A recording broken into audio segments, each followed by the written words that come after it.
hari sejak pergantian anggota sejak pergantian atau usulan dari kepala desa, maka diresmikan dengan melantik dan menyumpahnya. Kemudian peresmian anggota berlaku sejak pengambilan sumpah. Jadi BPD itu bisa berjalan atau bisa menjalankan tugasnya setelah disumpah janji atau dilantiknya. Next, kemudian masa jabatan anggota BPD antar waktu, sisa masa jabatan. Jadi kalau BPD itu masih ada sisa waktunya, itu maka diganti dan itu sebagai pengganti atau itu dianggap sebagai satu jabatan. Kecuali jabatannya kurang dari 6 bulan, maka keanggotaannya itu dikosongi atau tidak diganti sehingga tetap sampai akhir tetap kosong. Next, terus kemudian fungsi BPD itu ada 3, sudah populer, itu tentang menyepakati peraturan desa bersama dengan kepala desa, kemudian menampung dan menyalurkan aspirasi masyarakat desa, kemudian melakukan pengawasan kinerja kepala desa. Nah, ini penjabarannya berkaitan dengan membahas dan merancang, menampung, menyalurkan itu memang banyak sehingga saya nggak bisa menuangkan di dalam slide itu. Nanti bisa didiskusikan bersama kalau memang ada pertanyaan. Kemudian tugas daripada BPD itu selain daripada tadi fungsi, itu adalah menggali, menampung, mengelola, menyalurkan, menyelenggarakan musyawarah BPD, menyelenggarakan musyawarah desa, membentuk panitia kepala desa, membentuk panitia desa, terus banyak lagi melaksanakan pengawasan kinerja kepala desa, melakukan evaluasi laporan keterangan, dan melaksanakan tugas lain yang diatur dalam ketentuan. Next, kemudian kewajiban BPD. Kewajiban BPD itu adalah memegang teguh dan mengamalkan Pancasila. Terus kemudian Undang-Undang 45, NKRI, dan menghormati Bhinneka Tunggal Ika. Terus BPD itu wajibannya juga tidak istilahnya melaksanakan kehidupan demokratis, berkeadilan gender, dan penyelenggaraan pemerintah desa. Terus menghormati nilai sosial budaya, dan sebagainya itulah. Kemudian hak BPD mengajukan usul rancangan peraturan desa. Rancangan kepala desa, terus kemudian mengajukan pertanyaan, menyampaikan usul atau pendapat, memilih dan dipilih, mendapat tunjangan. Nah, ini yang menjadi persoalan banyak, itu di mana-mana tunjangannya dianggap selalu kurang, BPD itu. Terus memperoleh pengembangan kapasitas melalui BIMTEK, pendidikan atau pelatihan, sosialisasi, teknis, kunjungan lapangan termasuk studi banding, inilah hak BPD. Kemudian dia juga berhak untuk mendapatkan penghargaan dari provinsi maupun dari kabupaten. Kemudian kewenangan BPD. Kewenangan BPD itu bisa mengadakan pertemuan dengan masyarakat untuk mendapatkan aspirasi. Jadi luar biasa sebenarnya BPD itu bisa ngumpul ke masyarakat untuk digali aspirasi. Kemudian sekaligus bisa menyampaikan aspirasi masyarakat, kemudian mengajukan rancangan peraturan desa. Jadi BPD punya kewenangan untuk mengajukan, misalnya di usulan tentang perdes apa, itu bisa diajukan dari inisiatif BPD.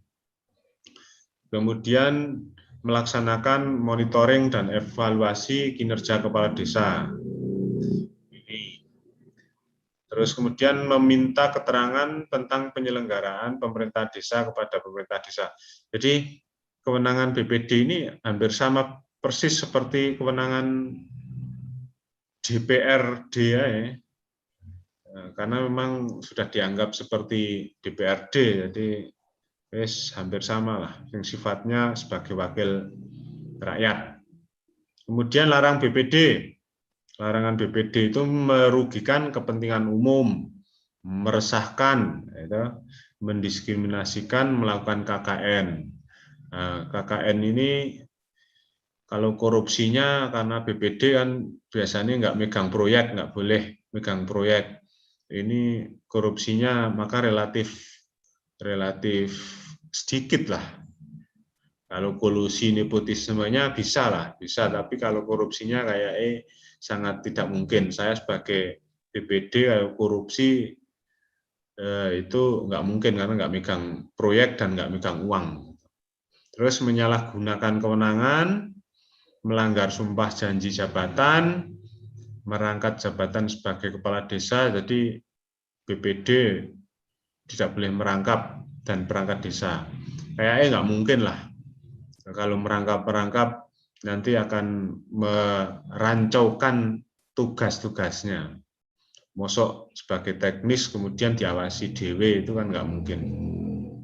Terus kemudian merangkap DPRD atau jabatan lain. Nah ini kalau yang DPRD ini kayaknya ya jarang sekali ada. Tapi kalau jabatan lain, nah ini yang jabatan-jabatan lain itu mungkin seperti apa ya? Karena kalau BPD itu PNS boleh, terus apa-apa boleh. Jabatan lain ini belum saya temukan. Nanti siapa tahu teman-teman bisa menyampaikan ke kita dalam diskusi ini jabatan lain ini sebenarnya apa gitu. Apakah sebagai eselon 1 atau apa gitu. Ini regulasinya belum saya ketemukan ini jabatan lain. Terus sebagai pelaksana proyek desa, ini nggak boleh ini sebagai pelaksana proyek desa. Wong megang aja tidak, apalagi megang uang kan enggak. Terus menjadi pengurus partai politik, nah biasanya ini yang tidak ketahuan ini. Banyak teman-teman saya yang menjadi pengurus partai politik, cuma dibiarkan saja karena nggak ketahuan dan tidak terekspos gitu. Terus kemudian menjadi anggota atau pengurus organisasi terlarang.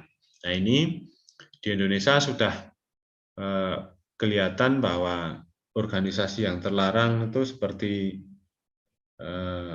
Hizbut Tahrir, FPI itu kan yang sudah dilarang sehingga mungkin ya seperti itu gabungnya di organisasi terlarang itu. Tapi yang sudah terlarang masa mau jalan itu kan juga nggak mungkin toh udah terlarang. Andaikan jalan bukan organisasi yang terlarang, cuma gerakannya aja mungkin sama, tapi statusnya kan sudah nggak ada, secara hukumnya sudah nggak ada. Terus kayak PKI ini Partai Komunis ini kan sudah terlarang juga.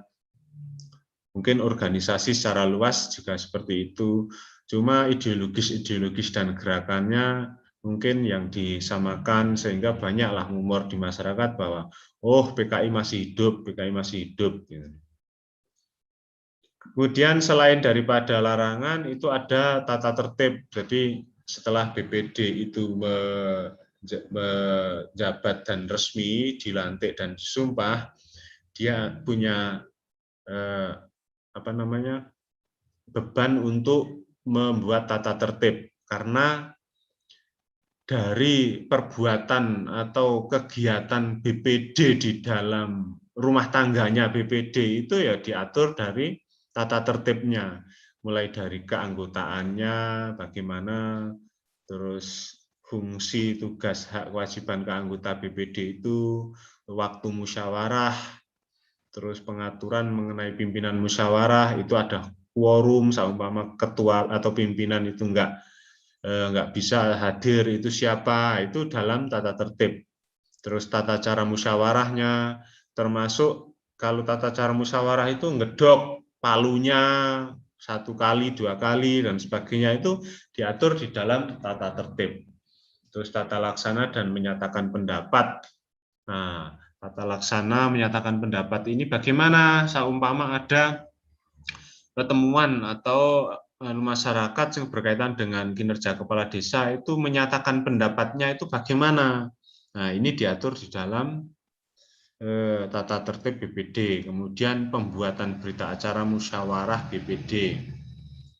Ini juga diatur. Terus formnya seperti apa, terus kemudian produknya yang akan dibuat berita musyawarah itu apa saja. Itu ada di tata tertib BPD. Kemudian kalau dia itu sudah menjalankan, dia itu sudah melakukan kegiatan, terus kemudian juga dia itu ada potensi untuk berhenti, potensi untuk berhenti, pemberhentian BPD itu karena meninggal, dia meninggal dunia, atau dia mengundurkan diri, atau dia diberhentikan. Diberhentikan itu ada beberapa catatan.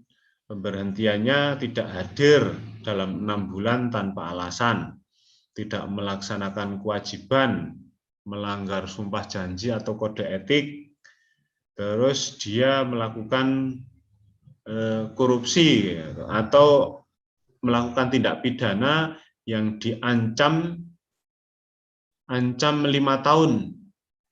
Jadi itu bisa diberhentikan, diancam 5 tahun.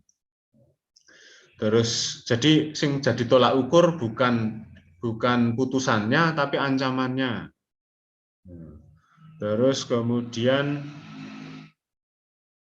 dia tidak hadir rapat paripurna selama 6 kali atau tinggal di luar wilayah atau ditetapkan sebagai calon kepala desa. Itu pemberhentiannya. Kemudian BPD masa berakhir itu juga ada yang namanya laporan BPD atau laporan kinerja BPD yang diberikan kepada bupati melalui camat dengan sistematika, dan biasanya BPD memang kebanyakan tidak membuat laporan, kebanyakan. Ada memang beberapa yang membuat, tapi kebanyakan tidak. Di tempat saya di Kabupaten Temanggung ini memang jarang yang membuat laporan BPD, padahal itu sebagai pertanggungjawaban kinerja BPD. Tapi ya ironis memang kalau tidak membuat laporan BPD itu.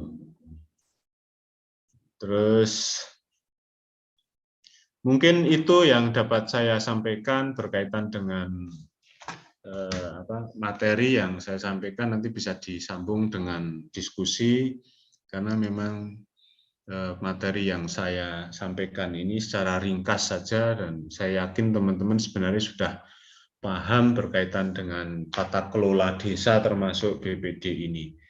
Mungkin itu yang dapat saya sampaikan. Saya kembalikan ke moderator. Apabila ada diskusi, pertanyaan, monggo silakan.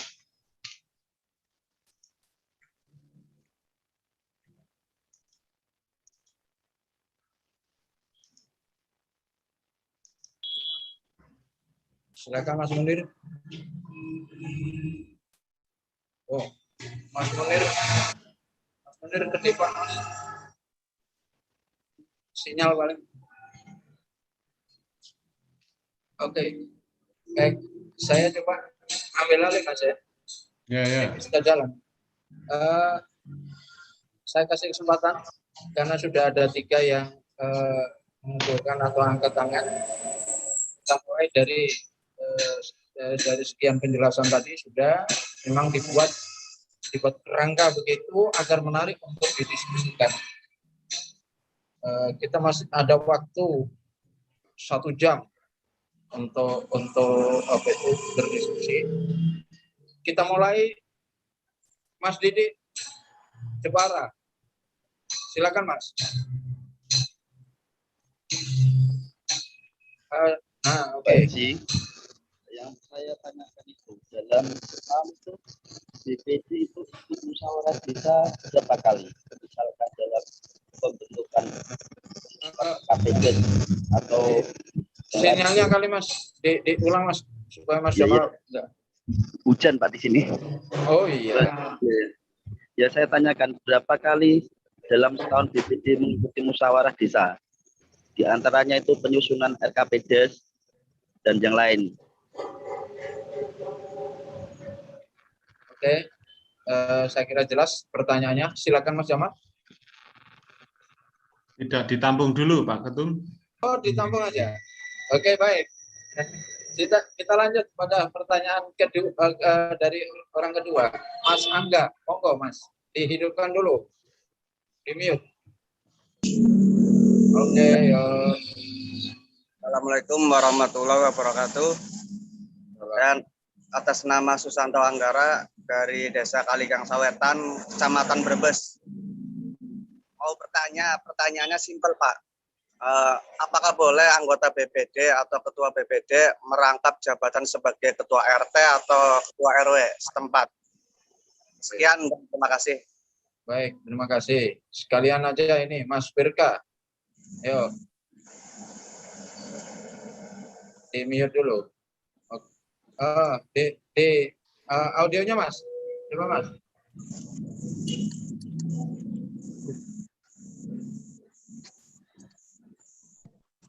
Audionya Mas. Silakan.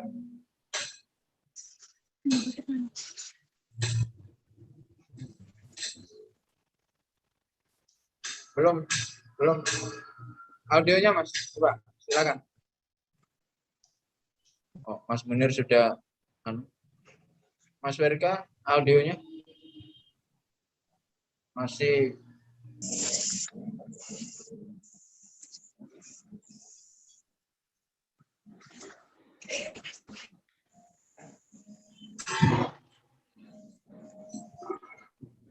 Mas. Oke. Halo, assalamualaikum. Halo. Ya Mas.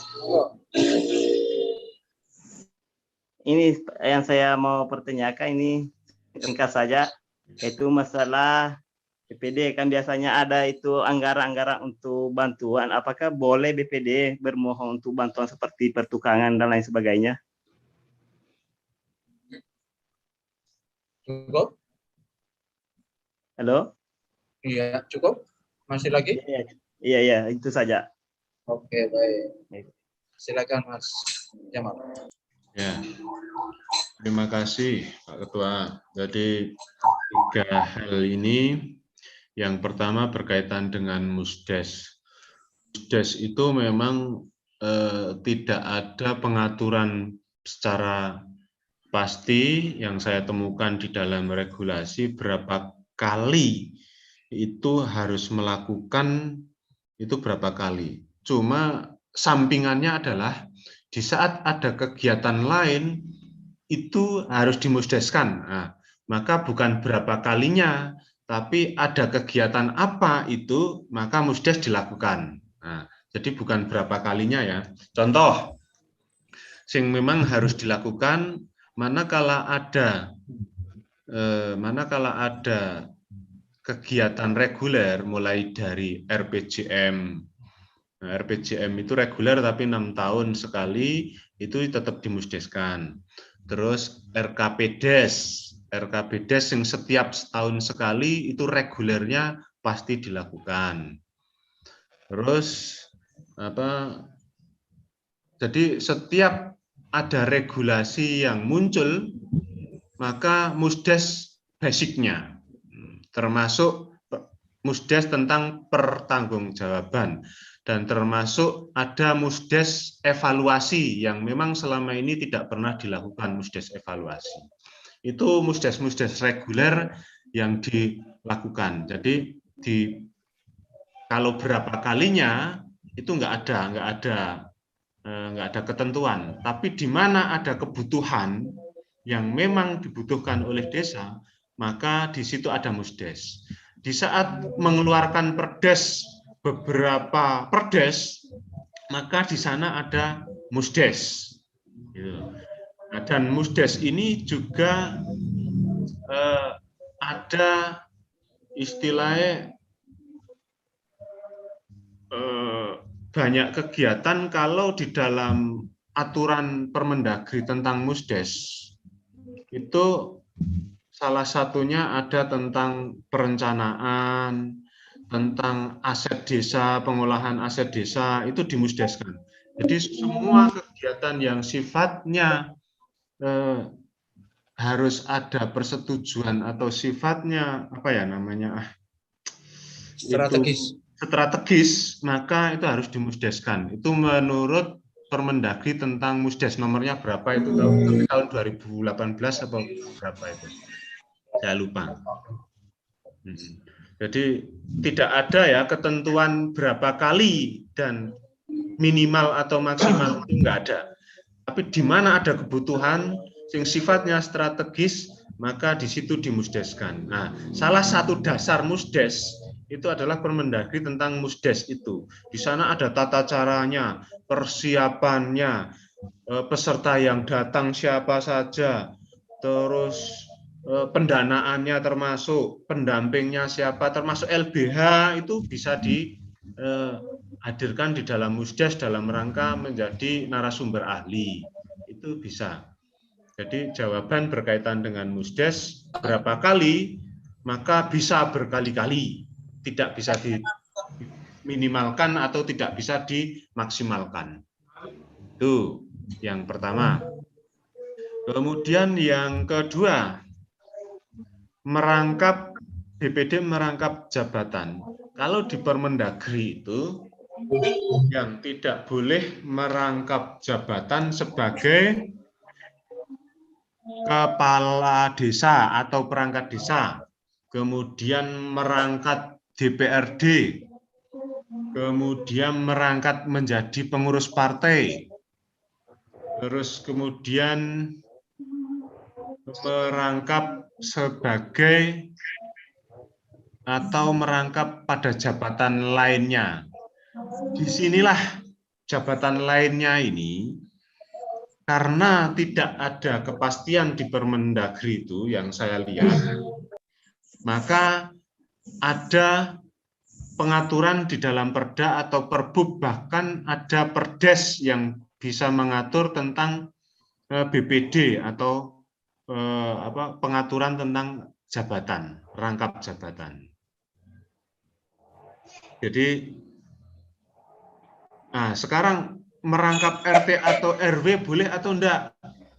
Nah, saya jawab karena pedoman atau dasarnya di Permendagri itu tidak, di Perbub saya itu di Temanggung itu tidak ada, maka boleh Pak, boleh kalau di saya, karena sampai di Perbub itu enggak mengatur tentang RT dan RW. Tapi secara kinerja, andaikan itu dilanggar atau dilakukan rangkap, maka akan kontradiksi atau istilahnya tumpang tindih. Tumpang tindih, kalau RT barang kok dirangkap sama BPD itu tumpang tindih. Tapi selama nggak ada aturan tentang itu yang spesifik melarangnya, maka boleh. Nah, saya berbicara karena BPD di Indonesia ini berbeda-beda, terutama kalau sudah mengatur tentang BPD Perda dan Perbub, bahkan Perdes, maka berbeda-beda. Saya dasarnya paling bawah adalah Permendagri. Sehingga di dalam Permendagri itu saya lihat tidak ada larangan BPD merangkap jadi RT dan RW atau lembaga lain. Saya lihat kayaknya nggak ada. Sehingga saya bisa menjawab boleh, tapi kalau ada aturan yang lain di Perda dan Perbubnya di kabupaten lain tidak membolehkan, maka tidak boleh. Atau mungkin di dalam Perdes itu adalah mengisi atau peraturan di mana di atasnya itu masih kosong, maka diisi oleh Perdes atau ditutupi dengan aturan Perdes. Itu yang kedua. Yang ketiga, itu bantuan pertukangan dan sebagainya. Jadi mekanisme atau politik anggaran di desa itu, andai kan ada dana, itu diusulkan dahulu, terus kemudian dimusdeskan, terus itu akan dilakukan atau apa? Itu akan ditasarufkan atau akan diberikan ke bidang apa uang itu gitu loh. Nah, jadi memang bantuan-bantuan itu ada yang dari APBD, terus APBN, BANKIU, dana desa itu biasanya dimasukkan di dalam APBDes dulu. Kalau memang dari awal sudah diketahui bahwa bantuan-bantuan itu akan ada BANKIU. Andai kan tidak ada di APBDes, maka akan dirubah, dimasukkan dulu di dalam APBDes perubahan. Nah, terus pentasarufannya atau apa namanya pengalokasiannya itu akan disesuaikan di bidang apa. Di APBDes itu ada 4, penyelenggaraan pemerintah desa, ada pembangunan desa, ada pembinaan, dan ada pemberdayaan. Yang satu itu adalah bencana alam. Ini karena sekarang ada COVID, banyak diisi poin itu, tapi dulu-dulu sebelum ada COVID nggak diisi kalau di daerah dengan saya. Gitu. Jadi seperti itu berkaitan dengan bantuan, pertukangan, dan sebagainya, boleh intinya, tapi mekanismenya harus melalui usulan dulu. Jadi nanti dianggarkan kalau itu uangnya itu masuk dari APBD. Tapi ada Pak, ada memang bantuan itu yang tidak mesti masuk ke dalam APBDes. Pertanggungjawabannya langsung ke LPJ-nya, langsung ke provinsi, terus kemudian bahkan ada yang langsung ke pusat. Jadi SPJ-nya itu diminta langsung oleh sana, tidak mesti masuk ke APBDes. Jadi tergantung uangnya itu pos dari mana dan bagaimana sistem pelaporannya. Mungkin itu yang dapat saya sampaikan. Baik, saya tambahkan agar semakin jelas untuk ketiga penanya.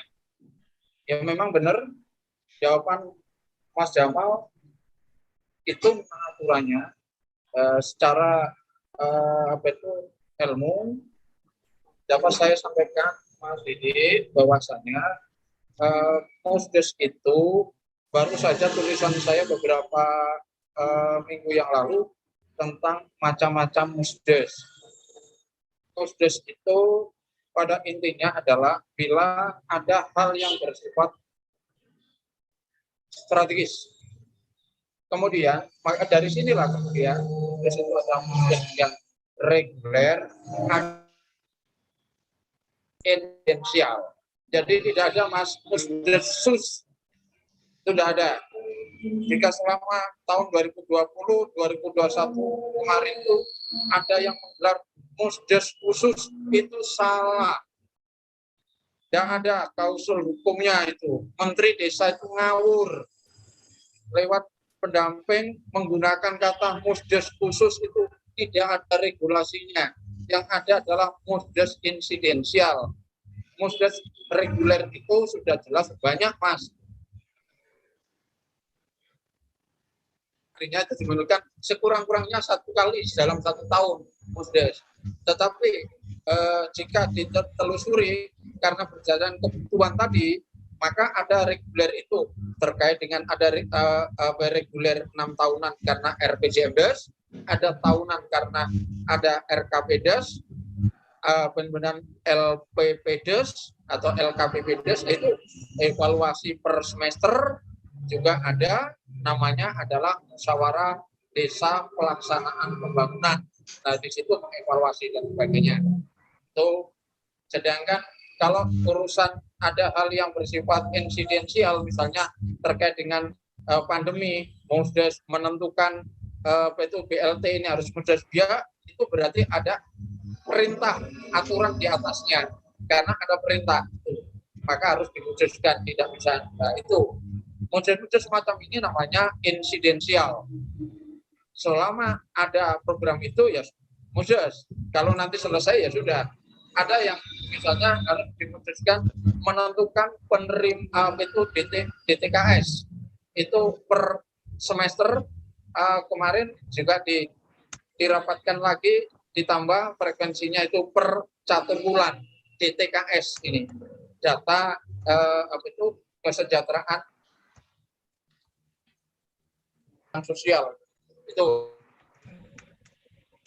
Untuk yang kedua dari Mas Angga tadi, Mas Jamal. Mas Jamal? Ya, Mas Angga. Mas Angga tadi apa? Merangkap RT RW. Oke, baik. Untuk merangkap ini benar penjelasan Mas Jamal, memang demikian Mas Angga. Nah, aturan lainnya akan muncul, itu akan bisa muncul pada saat apa?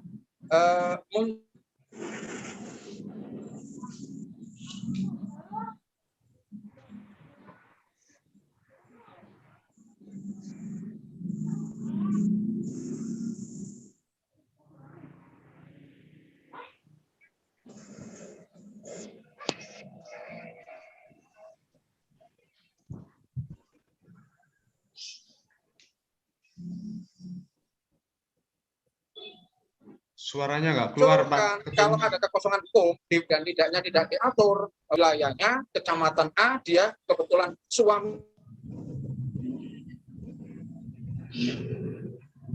Halo, Mas.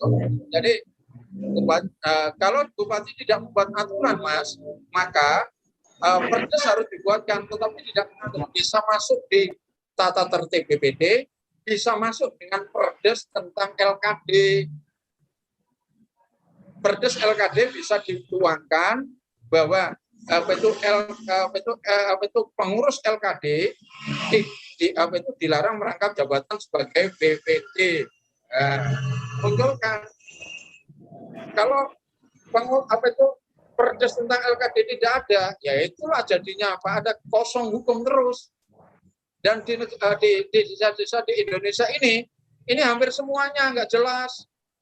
Itu ada RT jadi BPD, ada macam-macam itu. Karena apa? Desanya ini tidak ada aturan. Desanya rimba masalahnya. Itu penjelasan tambahan saya untuk Mas Angga. Sedangkan untuk Mas Swirka, bahwa perencanaan itu dibahas bersama dengan Pemdes. Jadi itu semuanya sudah selesai ketika membicarakan RPJMdes, ketika membicarakan RKPdes. Selesainya di sana, Mas Wirka. Jadi tidak ada kalau BPD itu mengajukan usulan. Loh, kenapa BPD mengajukan usulan, Mas Wirka? BPD itu yang membahas. Jika di sana belum ada poin yang diinginkan oleh BPD, maka BPD bisa menambahkan. Ini karena apa? Anak BPD itu punya hak budgeting. Jadi benar sampaikan Mas Jamal tadi, aturannya yang dipakai. Nah, itu ada bantuan ini, bantuan. Nah, semuanya itu tinggal sasarannya kepada siapa. Dan itu semuanya dibahas oleh BPD. BPD membahas loh, Mas ya, tidak menetapkan. Ketika pembahasan BPD itu menyepakati ini, kepala desa kok enggak mengindahkan itu, maka peraturan atau penetapan atas aturan tadi ya tidak sama.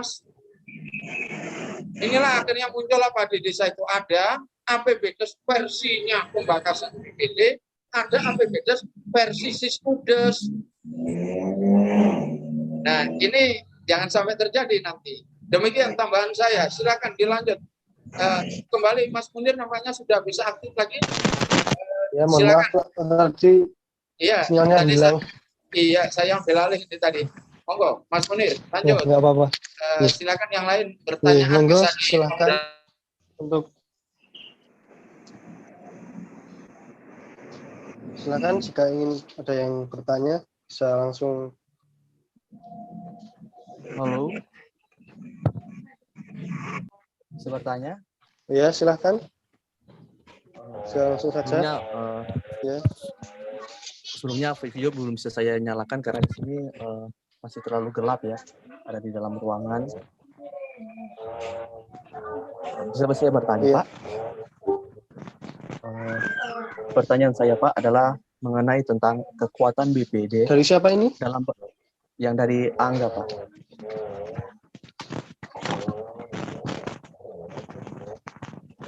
Angga, oh, ya. Ya. Sudah bisa, Pak? Lanjut, Mas Angga, lanjut. Oh ya, terima kasih Pak untuk kesempatan ini. Terima kasih untuk kesempatan yang diberikan kepada saya, Pak. Saya ingin bertanya, Pak. Silakan. Dalam materi ini kan menyangkut tentang BPD. Saya ingin bertanya singkat saja ya, Pak. Seberapa kuat BPD dalam pengaturan APBDes? Yang pertama, seberapa kuat BPD dalam pengaturan APBDes? Dan yang kedua, seberapa kuat kekuatan BPD jika mendapat atau jika ada indikasi KKN dalam struktur pemerintahan desa? Seberapa kuat BPD untuk bisa mengeksekusi kesalahan yang dilakukan pemerintah dalam hal ini menyalahgunakan kewenangan ataupun terjadi penyalahgunaan keuangan? Seberapa kuat atau seberapa besar power BPD untuk bisa, artinya dalam hal memberikan laporan sampai kepada tahap mengawasi laporan dan sampai bagaimana BPD untuk bisa mendapatkan hasil yang baik dari laporan yang disampaikan dalam hal ini kepada APIP atau kepada inspektorat dan juga kepada unsur-unsur yang akan terkait. Mungkin itu pertanyaan saya Pak. Terima kasih.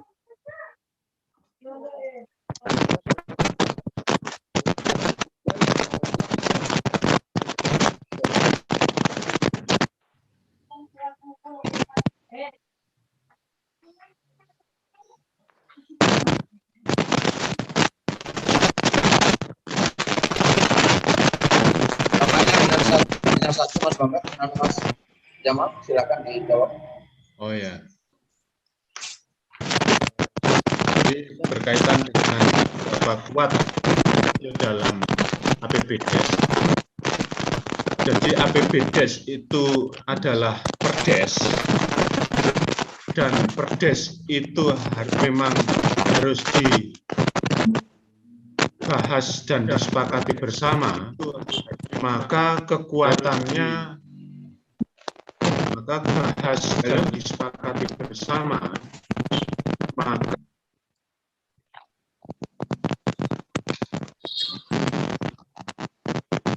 suaranya masuk enggak ya? Iya, masuk gerotok-gerotok itu. Ya. Jadi karena APBDes adalah perdes dan BPD itu adalah membahas dan menyepakati, maka kekuatannya itu sama dengan kepala desa kekuatannya.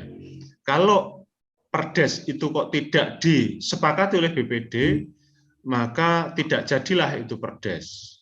Nah, kecuali memang ada catatan sing pada akhirnya itu disetujui oleh bupati. Andai kan BPD itu tidak menyepakati, pada dasarnya tidak bisa dilakukan, apalagi di APBDes. Makanya tanda tangan BPD itu sangat luar biasa kuat, tapi harus dengan argumentasi yang kuat. Contoh, seumpama APBDes itu dipaksakan oleh kepala desa atau pemerintah desa tanpa persetujuan dari BPD sehingga BPD tidak menandatangani. Maka biasanya camat itu tidak mau untuk mengawalnya atau tidak mau meneruskan kepada Pak Bupati.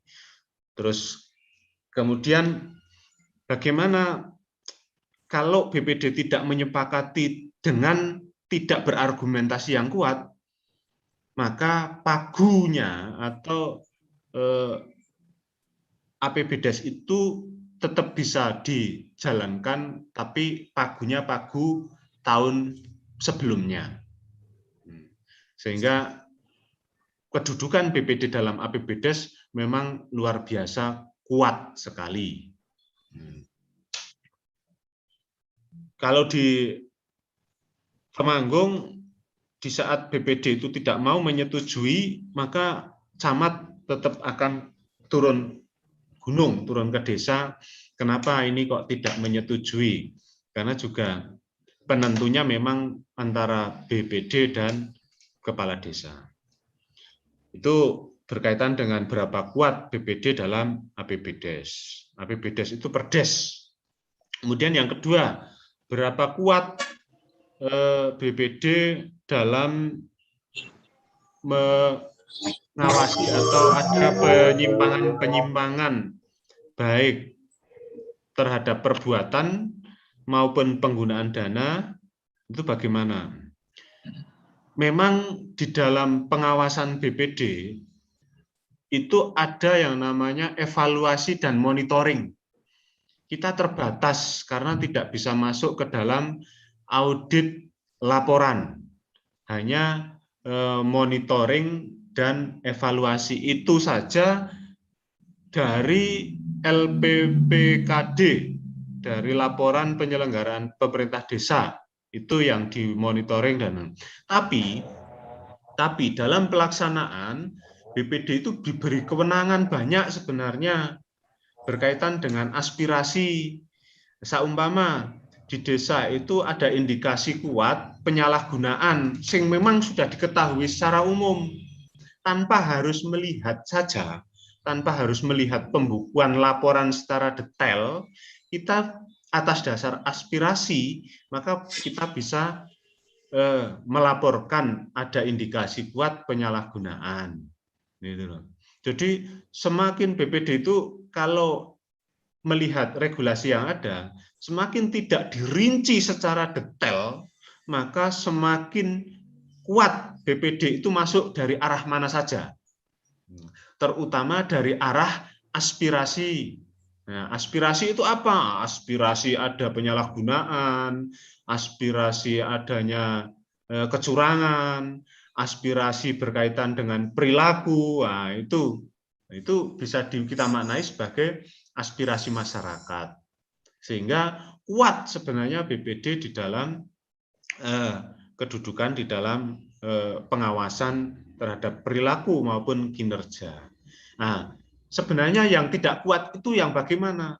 Yang BPD tidak pernah menjalankan fungsi tugas, itu yang nggak kuat itu. Karena BPD ada yang kalanya sebagai pupuk bawang atau yang ditanam oleh kepala desa sebagai formalitas. Tapi kalau melihat regulasi yang ada terus kemudian kita menjalankan sesuai dengan regulasi, itu sudah kuat sekali dan ditakuti gitu. Dan ditakuti memang. Dasarnya saumpama kita nggak bisa masuk ke ke laporan yang secara rigid. Tapi sebenarnya di APBDes itu RAB-nya kan masuk di sana. RAB-nya kan masuk di sana, ada RAB-nya di sana di APBDes itu. Nah, maka dikomparasi terhadap pelaksanaan di lapangan. Dengan apa? Dengan tanya kepada tukang, semenin entek piro, watunin entek piro, pasirin entek piro, sehingga informasi dari masyarakat itu bisa menjadi landasan bahwa ada penyelewengan. Terus kemudian bisa dilaporkan. Nah, nanti laporan itu kan boleh siapa saja, boleh hak siapa saja. Kalau ada indikasi atau tidak ada indikasi, laporan itu hak setiap orang. Cuma terbukti atau tidak terbukti itu urusan lain, karena nanti akan ada pemeriksaan. Kalau dalam hukum itu ada namanya lidik, penyelidikan.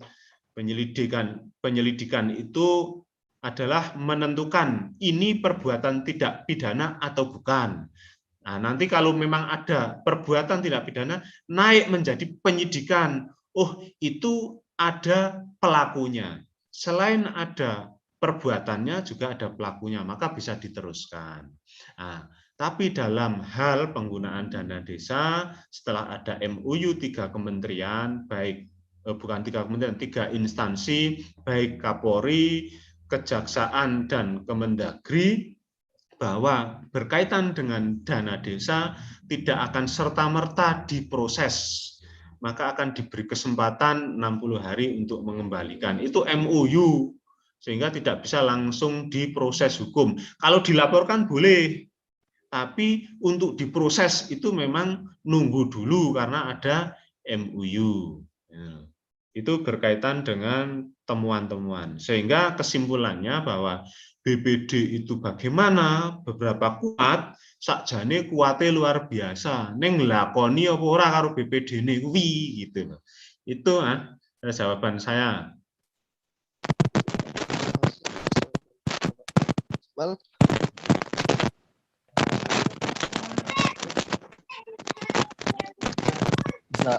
bisa bertanya lagi?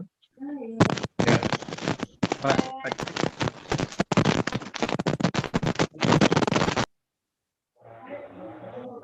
ya, ada Pak Direktur, Pak Munir. ya, ya.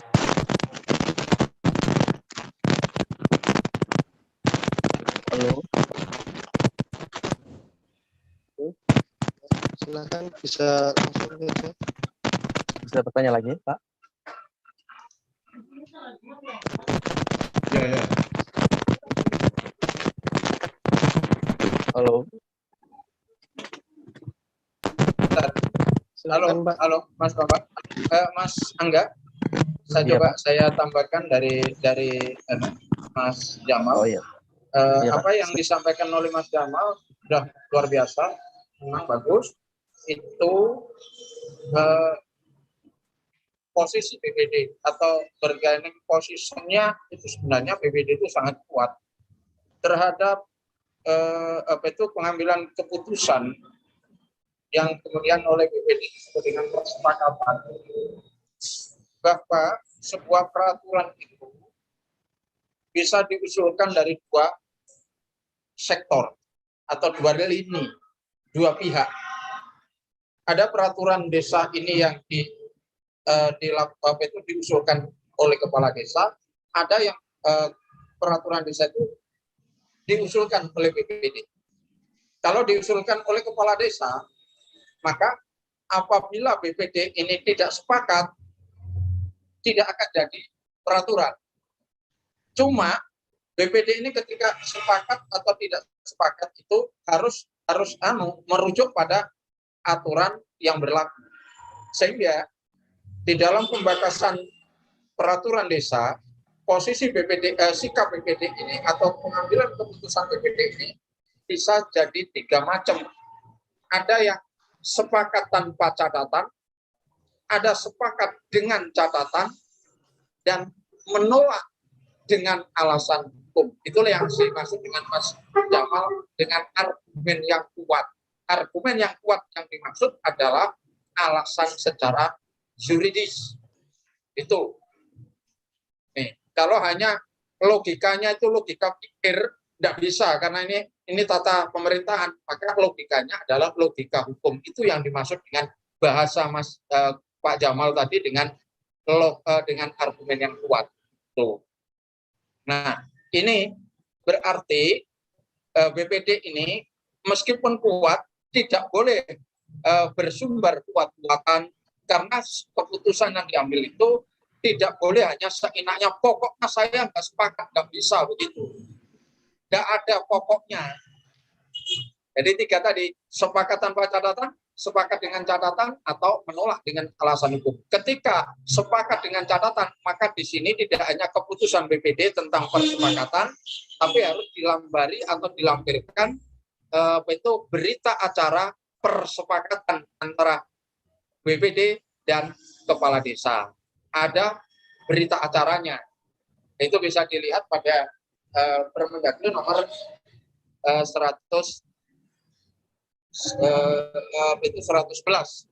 Ini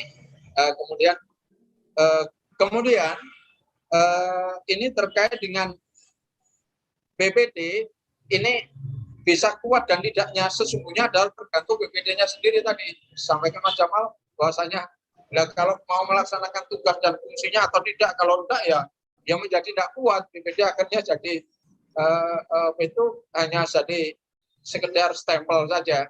Ini banyak terjadi, banyak kondisi-kondisi yang seperti ini persoalannya.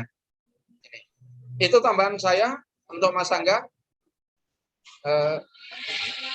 Jika masih ada yang ingin disampaikan lagi, monggo. Kemudian kalau enggak, biar langsung di-handle oleh Mas Munir. Saya bisa bertanya, Pak? Satu pertanyaan lagi, Pak. Ya, silakan, Mas. Ini Pak, pertanyaan saya ini yang mungkin sudah bersifat umum lah, Pak. Karena pertanyaan seperti ini mungkin juga banyak lah didengar oleh Bapak. Pertanyaan saya, Pak, begini, Pak. Apa bisa BPD menolak untuk menandatangani PRDes APBDes dikarenakan hanya alasan tidak akan diberikan dokumen APBDes tersebut setelah disepakati? Karena kebanyakan yang terjadi kan, Pak, begitu. Waktu saya juga tiba di desa ini, Pak, di desa yang baru, saya bertemu dengan BPD yang ada. Selama mereka menjabat itu tidak pernah memegang dokumen yang namanya APBDes ataupun RKPDes. Selalu diambil sepihak oleh pemerintah desa. Dengan saya terpilih menjadi anggota BPD, Pak, saya cuma merubah sesuatu hal yang seharusnya bagaimana dilakukan oleh BPD juga pemerintah desa. Namun, saya juga mendapat ada sedikit tekanan-tekanan ya, Pak. Dan saat ini, Pak, saya sudah sempat menghubungi dalam hal ini Kaur Keuangan bersama dengan Kaur Pembangunan tentang dokumen APBDes itu. Kalaupun itu sudah ada, itu harus orang bahas dahulu di dalam internal BPD untuk disepakati dalam musyawarah desa. Nah, apa bisa Pak kami sebagai BPD itu menolak menandatangani dokumen APBDes dengan alasan bahwa dokumen APBDes tidak akan diberikan pemerintah desa ke BPD? Menurut pandangan Bapak, terbaiknya itu bagaimana Pak? Apa bisa menolak atau harus ada kesepakatan seperti yang Bapak bilang tadi? Persetujuan dengan kesepakatan. Terima kasih Pak. Monggo Mas Bapak. Terima kasih Mas Angga.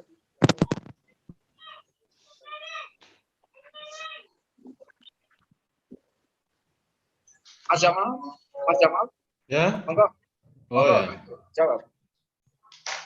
Jadi begini, kalau berkaitan dengan dokumentasi PRDes, kenapa BPD itu tidak punya? Itu BPD sangat diprihatinkan karena dokumen APBDes itu adalah perdes yang memang tidak hanya BPD, tapi semua masyarakat itu boleh untuk mengaksesnya.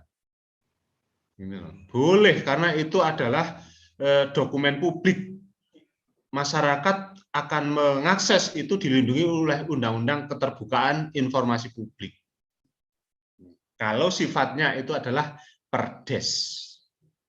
Berbeda kalau dokumen-dokumen itu yang bukan perdes, kayak LPG, sing sifatnya itu ada kwitansi dan sebagainya, memang itu tidak diperbolehkan oleh semua kalangan, karena khawatirnya itu disalahgunakan. Khawatirnya hanya itu. Tapi kalau berbentuk perdes dan kemudian kok BPD sampai tidak punya, itu kebangetan. Karena RPJM, RKPDes, terus APBDes, perdes pertanggungjawaban itu setiap tahunnya harus punya, sehingga terus LKKPPDes itu harus punya itu, sehingga ada dokumen milik desa yang BPD juga punya. Kalau nggak punya, lapor ke kecamatan atau bawah, itu disembunyikan atau tidak diberi.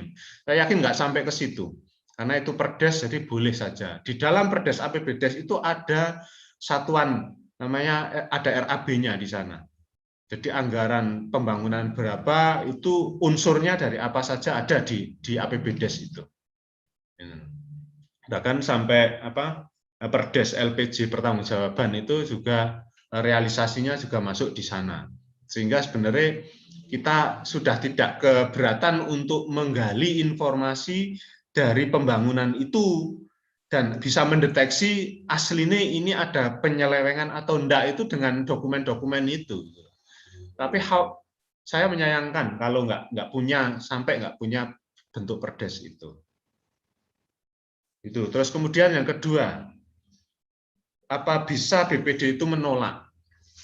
Bisa menolak kalau memang itu tidak sesuai dengan kesepakatan waktu dibahasnya. Jadi yang namanya perdes itu ada mekanismenya Permendagri atau tata cara pembuatan perdes. Jadi diberi kesempatan 10 hari untuk membahas di internal BPD.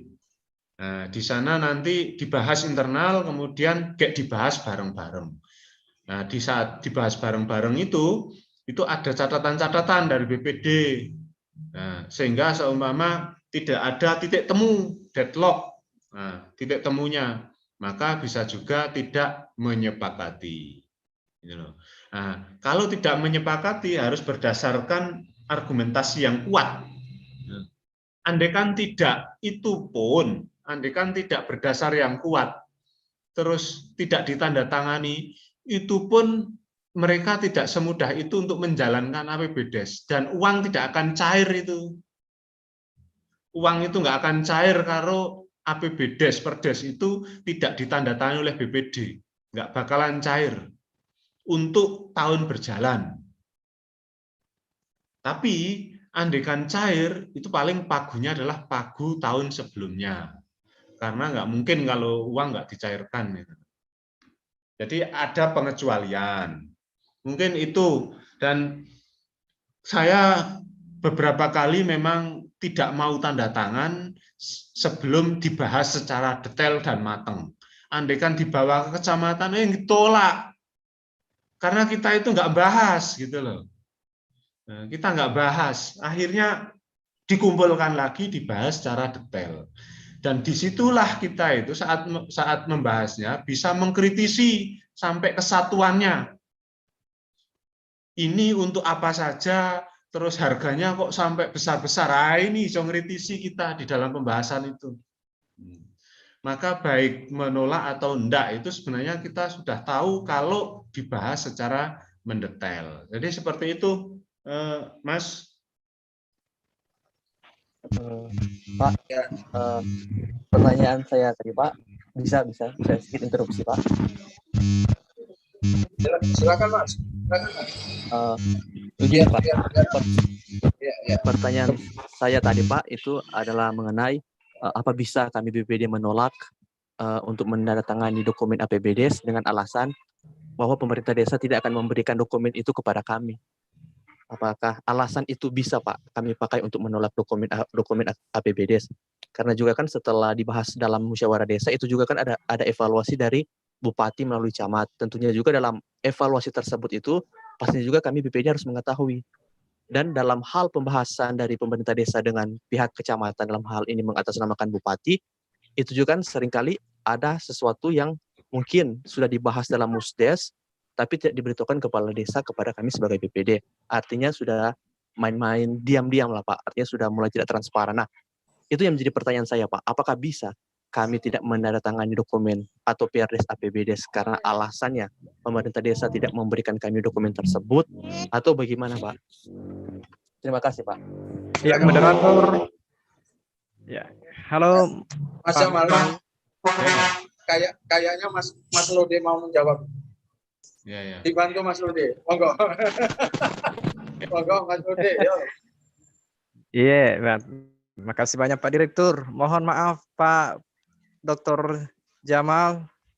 Ya, hanya ya sharing saya senang ini karena ini pembahasan BPD, kebetulan saya juga adalah BPD. Iya, mungkin Pak Direktur saya langsung saja karena efektif waktu. Jadi pertanyaan saudara kita tadi bahwa apakah BPD bisa menolak menandatangani dokumen APBDes dengan alasan Pemdes tidak memberikan dokumen itu kepada BPD. Pertanyaan saya kembali bahwa apakah dokumen APBDes itu tidak dibahas oleh BPD?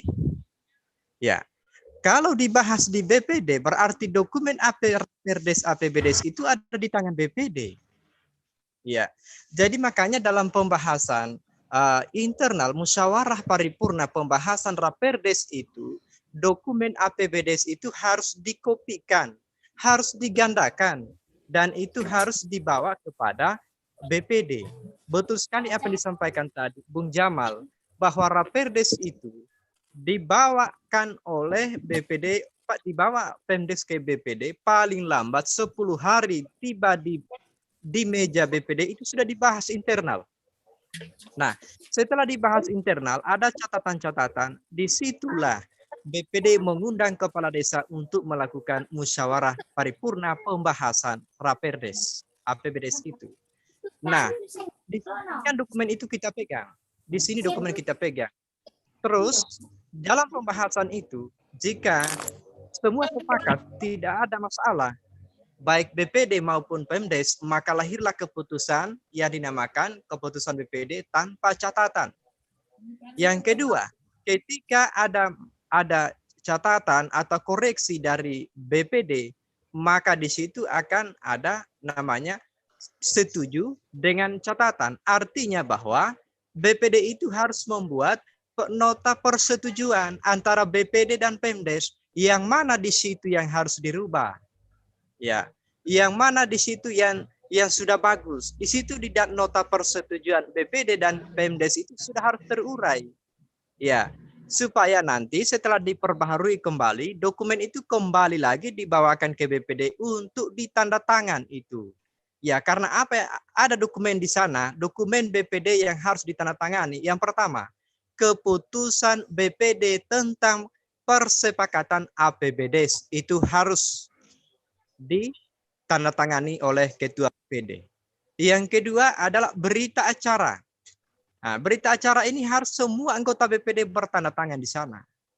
Nah, jadi otomatis kalau kita sudah bertanda tangan membahas dokumen APBDes itu ada di tangan kita. Jadi aneh kalau dikatakan bahwa apakah boleh BPD menolak menandatangani dokumen itu sementara dokumen APBDes itu Pemdes tidak memberitahukan BPD atau tidak menyampaikan ke BPD. Artinya ini bahwa dokumen APBDes itu tidak dibahas BPD sehingga seperti itu.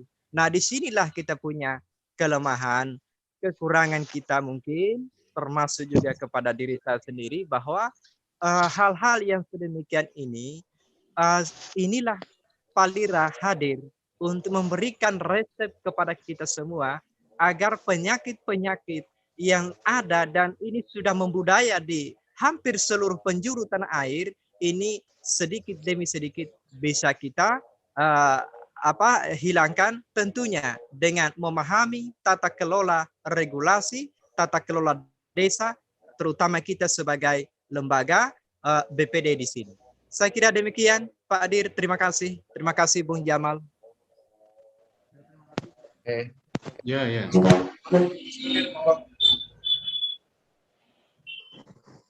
Sudah nampaknya ada pertanyaan dari Mas Munir.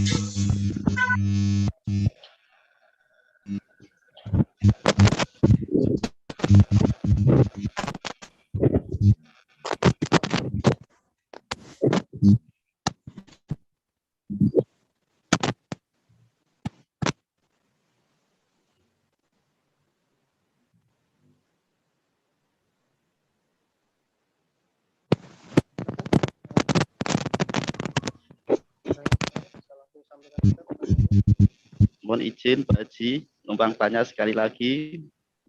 Didik dari Jepara. Pak Haji.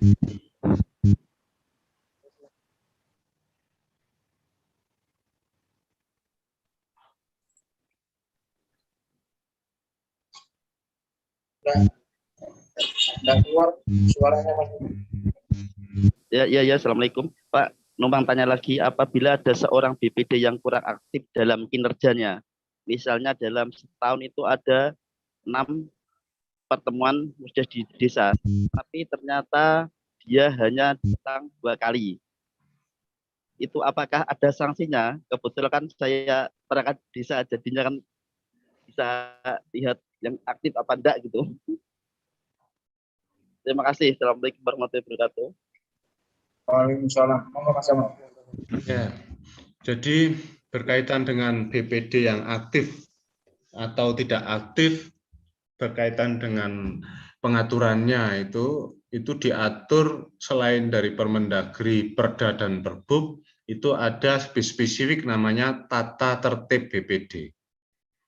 Sehingga BPD itu sendirilah yang bisa menjustifikasi atau bisa memberi sanksi atau bahkan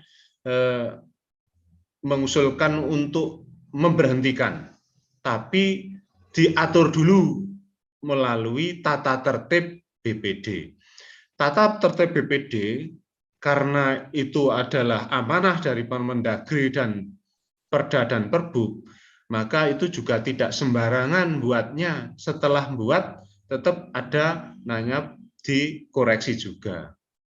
Setidaknya apakah bertentangan dengan aturan di atasnya atau tidak. Karena memang di tata tertib itu ada poin berkaitan dengan menyatakan pendapat. Di dalam Permendagri ada yang harus diatur terkait dengan menyatakan pendapat. Di sini jangan sampai pengaturannya itu lebih kewenangan. Kewenangannya bupati nanti diambil alih oleh BPD, itu nggak boleh.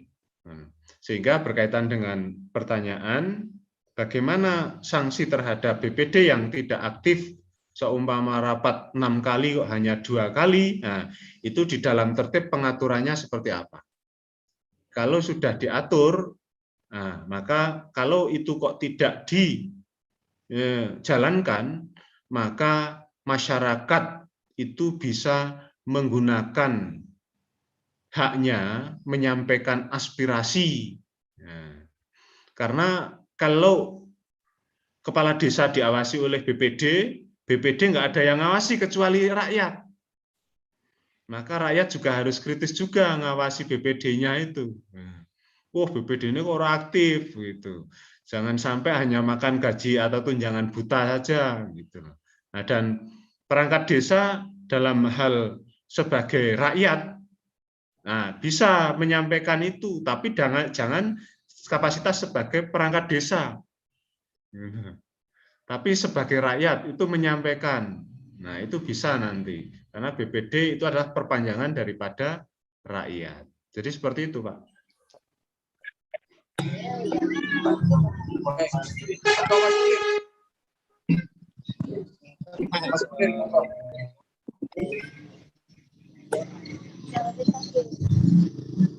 Sinyalnya kayak jadi saya ikut meeting Zoom, mukanya saja jelas.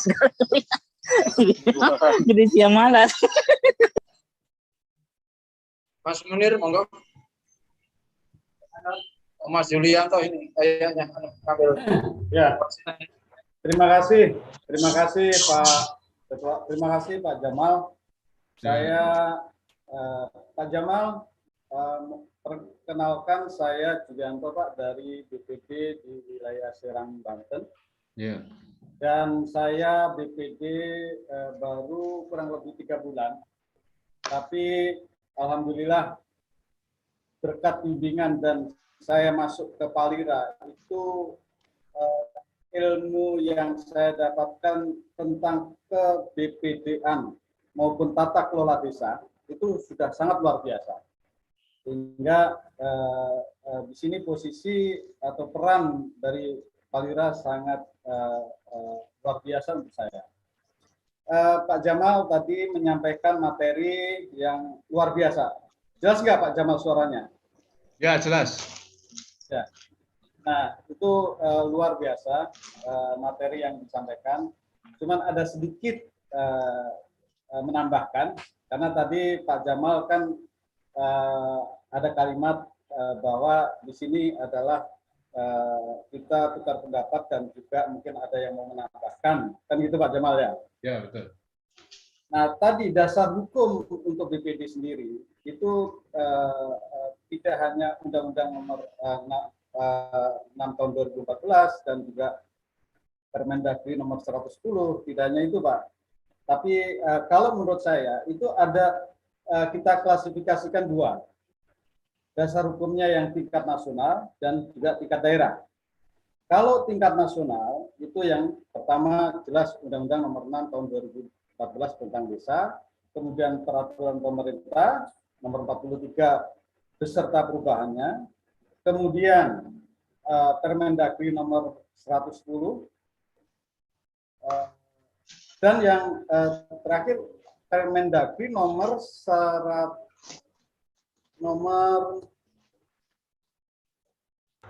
berapa? 111. Nomor sorry, Permendagri nomor 73 tahun 2020 tentang pengawasan pengelolaan keuangan desa. Nah, di situ peran BPD sangat urgent dan sangat penting dalam hal tata kelola keuangan desa. Jadi itu yang tingkat nasional, kemudian yang tingkat daerah ya otomatis yang terkait dengan peraturan dari daerah bupati atau wali kota. Nah, itu Pak Jamal yang hanya sekedar nambahkan. Nah, kembali ke materi kita ini hari ini dengan tema peta jalan BPD bermula dan berakhir. Ini sekedar sharing Pak Jamal. Di sini kalau kita bicara bermula itu terkait dengan proses pemilihan dan penseleksian ya keanggotaan BPD. Nah, pada kenyataannya banyak BPD yang proses pemilihannya belum mengarah ke demokratis, sehingga banyak terjadi tunjuk atau mungkin yang terkait dengan kedekatan dengan kepala desa, mungkin menyangkut dengan historical waktu pilkades. Nah, di sini harusnya BPD betul-betul penyaringannya yang harus ketat. Ini sekedar sharing, Pak. Ya. Nah, kemudian berikutnya terkait dengan kapasitas BPD. Pada realitanya, saya 3 bulan menyelami BPD, baik itu di wilayah saya maupun tetangga, maupun saya coba sharing dengan asosiasi yang di daerah terkait dengan BPD, itu hampir kebanyakan Pak, terkait dengan kapasitas BPD ini yang masih perlu ditingkatkan, sehingga peran BPD itu betul-betul sesuai dengan regulasi yang ada. Nah, disinilah nanti mudah-mudahan ke depan peran Palira ini akan menjadikan suatu yang bermanfaat untuk kita sebagai BPD. Jadi hanya sharing itu aja Pak terkait dengan tadi yang di materi yang disampaikan oleh Pak Jamal, dan sudah luar biasa. Terima kasih Pak Jamal atas pencerahannya. Semoga sukses selalu. Terima kasih. Ya. Selamat siang. Mas Munir, silakan. Satu lagi pertanyaan.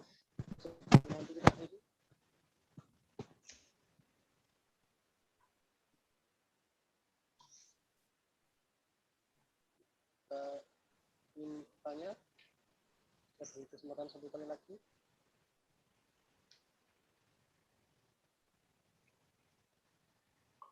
Atau mungkin kita akhiri saja ya, karena mungkin ada yang bertanya.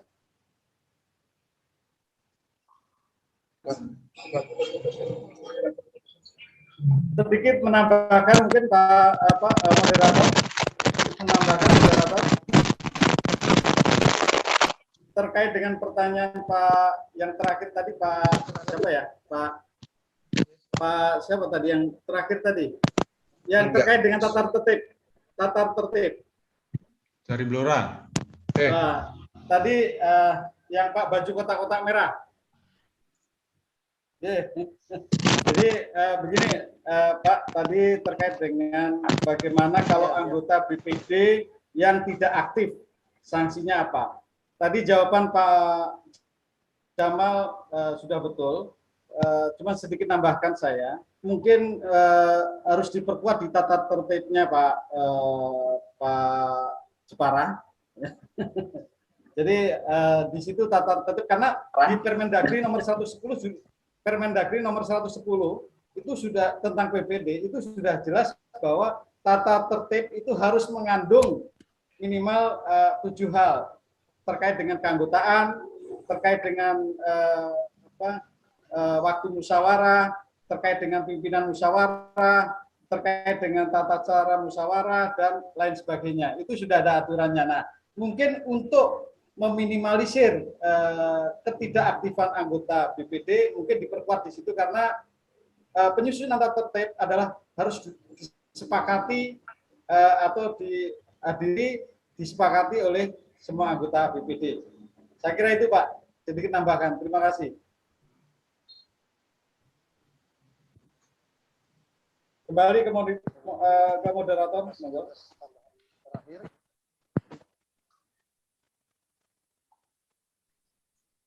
Mungkin kita akhiri saja terkait dengan acara webinar pada sore hari ini, karena sudah tidak ada lagi yang ingin disampaikan. Untuk yang selanjutnya adalah penyampaian closing statement dari Bapak pemateri. Kepada Bapak Muhammad Jamal, silahkan untuk menyampaikan closing statement. Waktu dan tempat kami persilahkan. Ya, terima kasih. Saya menyampaikan bahwa saya sebagai BPD dan membahas tentang BPD itu basicnya adalah Desa Mawa Cara Negara Mawa Tata. Orang Jawa kan seperti itu.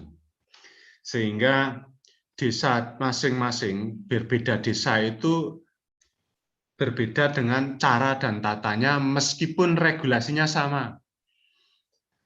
Nah, kadang regulasi itu juga tidak bisa diterapkan secara saklek di desa karena terbentur adat dan budaya. Sehingga sebagai BPD, saya juga orang hukum itu juga tidak saklek-saklek amat. Yang penting harmonisasi antara BPD dan pemerintah desa. Di saat pemerintah desa itu memang rodok ngeyel terhadap kinerjanya, maka kita bisa menggunakan regulasi. Tapi kalau tidak ngeyel, maka kita ya enak-enak saja gitu aja. Tapi persoalannya begini, dari regulasi itu, BPD itu kan justru mengatur tentang minimal, kalau di Perbuk di Temanggung itu minimal SMA. Sementara kalau kepala desa itu SMP. Sehingga dari segi pendidikan memang pinter-pinter BPD. Tapi dari segi basis massa, karena memang kepala desa itu dipilih oleh banyaknya massa, sehingga merasa pede okeh bolone. Tapi urung mesti pinter. Urung mesti pinter. Maka memang sinergitas itu penting sekali. Antara sing pinter karo sing urung pinter, karo sing masane okeh karo sing ora masane okeh, itu harus dipadukan. Sehingga membangun desa itu biar bisa berjalan dengan baik. Itu kemudian yang kedua,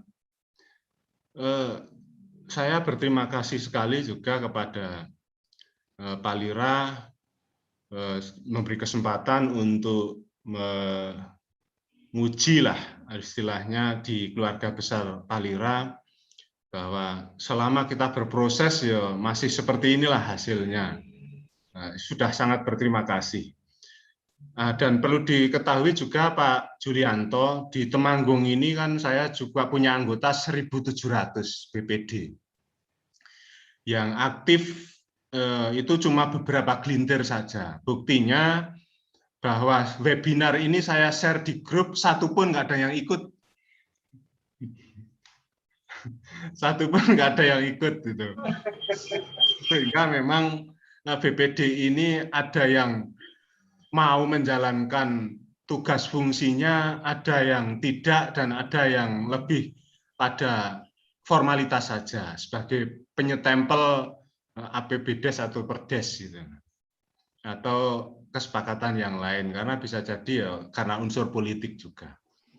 Kemudian terakhir saya minta maaf bahwa pada acara hari ini ya sekarang guyon-guyon lah, ono sing tersinggung ya, atau mungkin yang tidak kenal tiba-tiba masuk, ada yang tersinggung, terutama dari perangkat desa atau kepala desa, itu ya saya mohon maaf.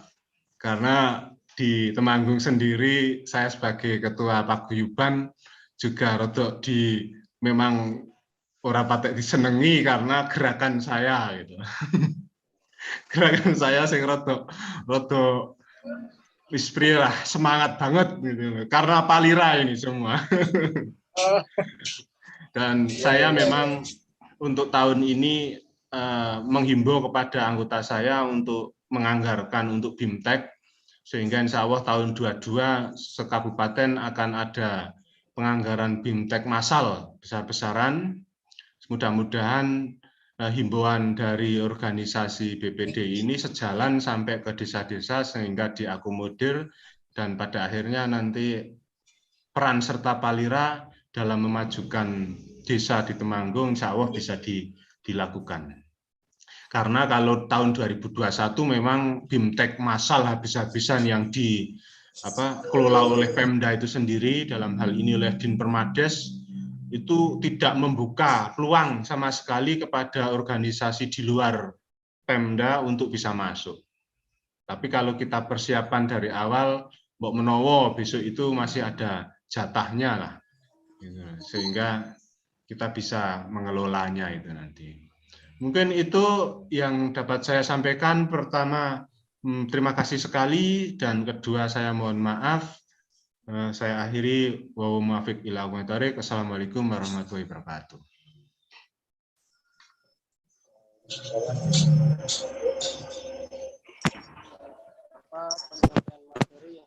Mas Munir. Ya, silakan.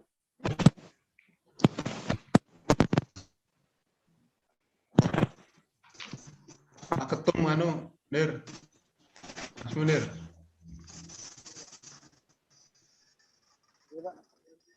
Itu Pak Ketum menyampaikan. Saya kasih satu tambahan pada yang lain agar nanti juga masih menunggu ke depan apa yang harus kita bicarakan. Sebagaimana pada awal ya tadi yang saya sampaikan bahwa itu untuk topik BPD ini baru memulai. Jadi ini topik awal, topik pertama. Kita nanti masih juga akan kita lanjutkan di tahun 2022 nanti adalah terkait dengan secara detail kedudukan BPD di dalam perencanaan, pelaksanaan, laporan, dan pertanggungjawaban kegiatan anggaran. Itu nanti menjadi topik tersendiri. Dan topik yang ketiga nanti masih tentang BPD adalah tentang rencana kerja dan administrasi BPD. Lalu yang keempat nanti kita akan bicarakan topiknya yaitu laporan kinerja dan evaluasi kinerja kepala desa dari BPD. Sedangkan yang topik yang kelima nanti tentang BPD ini akan kita bicarakan tentang kedudukan BPD di dalam pembuatan regulasi di desa. Jadi kita akan tuntaskan BPD ini secara itu agar nanti semuanya akan memahami. Yang kedua, bahwa salah satu strategi kita untuk mengatasi persoalan-persoalan di desa ini yang sangat signifikan adalah persoalan penguatan kapasitas BPD. Karena ini sebagai penyeimbang di desa. Ketika BPD-nya ini nanti kuat, maka di sini ada satu balance, ada satu keseimbangan. Itulah yang pernah saya katakan, karena BPD itu representasinya adalah rakyat, jika pemerintah terlalu kuat, rakyat terlalu lemah, maka yang terjadi adalah tirani. Jika rakyat terlalu kuat dan pemerintah terlalu lemah, yang terjadi adalah anarki. Tetapi kalau keduanya, pemerintah dan masyarakat atau rakyat itu terjadi adalah demokrasi. Inilah ke depan nanti yang kita berharap bagaimana desa ini sebagai sebagai ikon demokrasi di Indonesia. Yang mana demokrasi saat ini di negeri kita nampaknya compang-camping atau robek-robek. Demikian sebagai kata akhir saya serahkan kembali kepada Mas Misbahul Munir. Terima kasih atas penyampaian pemaparan terakhir dari Ketua Kajian dan saya. Itu marilah sama acara belajar bahasa hari ini. Dan saya selaku moderator mohon maaf sebesar-besarnya masalah kata dan perbuatan. Mohon dimaklumi saja karena Assalamualaikum warahmatullahi wabarakatuh.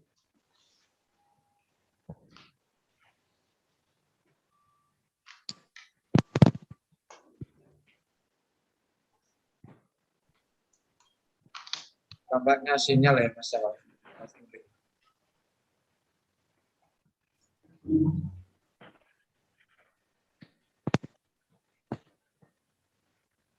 Bisa Mas Jamal handle untuk penutup. Mas Jamal. Ya. Terakhir Pak Ketua, ini karena kebetulan saya juga punya hajat, mohon doanya dari teman-teman Palira karena ketimpangan BPD dan kepala desa atau pemerintah desa di desa saya itu agak menonjol. Saya malah jujur punya niatan istri saya itu mau nyalon kepala desa 5 bulan lagi. Amin, amin. Ya, maka minta doa dari teman-teman Palira, keluarga besar Palira, mudah-mudahan niatan baik ini bisa diijabahi oleh Allah Subhanahu wa Ta'ala, sehingga saya punya cita-cita desa menjadi desa percontohan sekabupaten Temanggung karena desa sadar hukum itu bisa terwujud. Jadi atas bimbingan nanti Palira, berapa puluh perdes yang akan kita munculkan sebagai acuan di kabupaten sehingga desa-desa bisa studi banding ke desa kita, mudah-mudahan itu sehingga akan terlihat nanti desa kita itu seperti apa ke depan. Tapi yang jelas minta doanya betul-betul dari teman-teman keluarga Palira, mudah-mudahan hajat ini bisa diridhoi oleh Allah Subhanahu wa Ta'ala. Amin, amin. Ya Rabbal Alamin. Kemudian amin. Momen ini untuk disepakati webinar selanjutnya siapa sebagai narasumber, kemudian sebagai moderator akan lebih baik sebenarnya. Tapi kalau tidak mungkin disepakati hari ini bisa di grup. Mungkin itu yang dapat saya sampaikan Pak Ketua dan rekan-rekan keluarga besar Palira. Kang Tata, mohon fatwanya karena ini yang sepuh, yang hadir yang sepuh untuk menutup kata penutupnya. Assalamualaikum warahmatullahi wabarakatuh. Waalaikumsalam warahmatullahi wabarakatuh. Terima kasih teman-teman diberikan kesempatan. Sangat bahagia, super sekali Mas Jamal membawakan materi, mudah dicerna sekali. Alhamdulillah. Semoga tetap sehat Mas Jamal. Amin, amin. Yang kedua, teriring doa buat istrinya. Semoga pada saatnya nanti terpilih ya. Amin, amin, amin. Insya Allah kalau ada jadwal tolong dikonfirmasi ke grup. Saya mau hadir nanti di sana. Ya, Insya Allah. Siap. Ya. Yang kedua mengenai yang selalu saya ingatkan kepada teman-teman terkait dengan masalah kondisi ya. Di setiap desa itu jangan lupa bahwa desa itu tidak sama. Nah ini tolong menjadi sebuah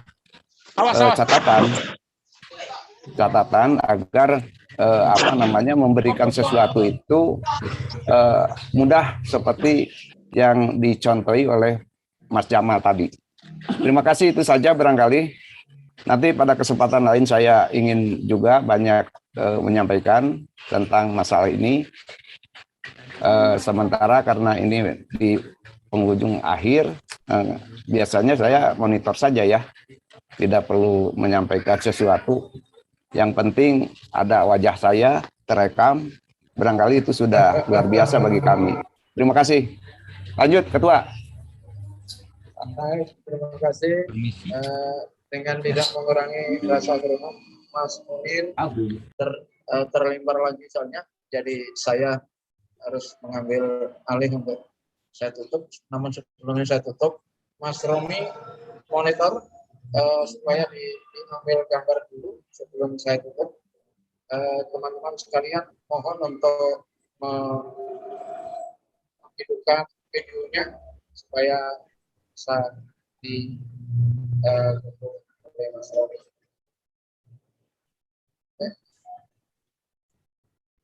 Tapi selain difoto, silakan juga bisa foto sendiri-sendiri, juga cukup dengan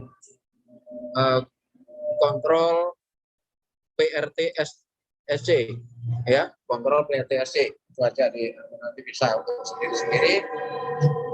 Dan sampai ketemu pada webinar berikutnya, bersama antara LKDN dan Palira pada tahun baru Januari 2022 dengan topik kita insya Allah akan melanjutkan bagaimana apa yang saya sebutkan tadi.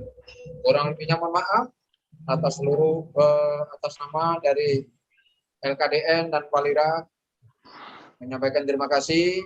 Sampai ketemu pada webinar selanjutnya. Salam sejahtera. Assalamualaikum warahmatullahi wabarakatuh.